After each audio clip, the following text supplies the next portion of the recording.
Hi, Jennifer.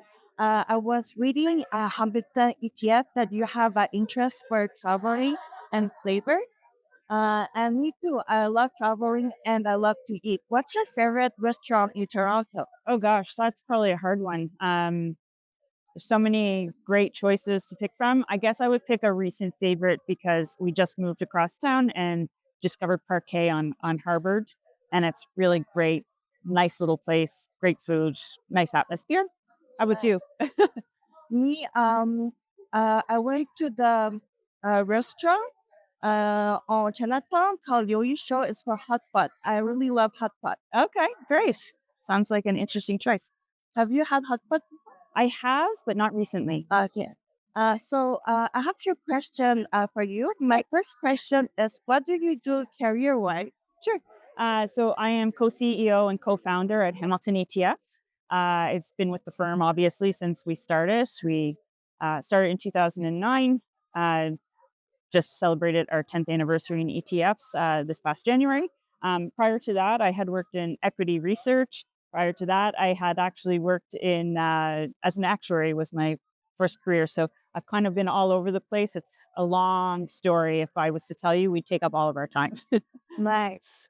What do you love about what you do? Yeah, my current role is, unbelievably dynamic. I think I some days that's great, sometimes it's absolutely crazy. But I think that is overall like no day is the same for me. I love the new challenges and really getting stretching my comfort zone type of thing.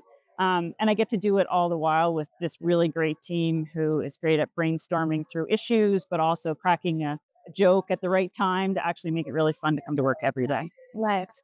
Is there something that you changed your mind about recently? Yeah, that one's a bit of a tough one. I'm sure there's tons of things. I'm sure my husband would have a whole list for you. Um, but I think one thing that maybe hits home a little bit more for me was actually not prioritizing my needs or my what I needed at different points. I think always saying yes or always prioritizing somebody else's needs, whether it's the firm or family or what have you.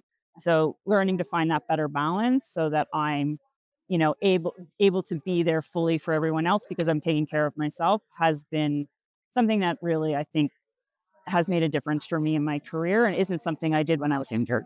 Nice. Any advice do you have for women in finance? Sure.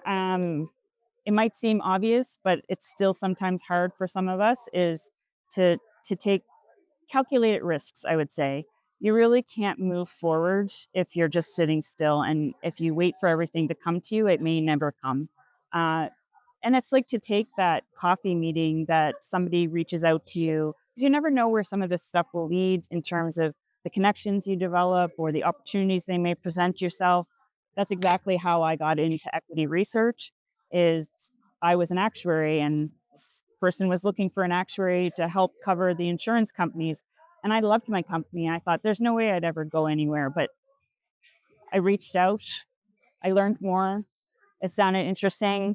And I said yes. And I decided to take a chance. So it's making those moves that might feel really challenging or difficult in the moment or scary.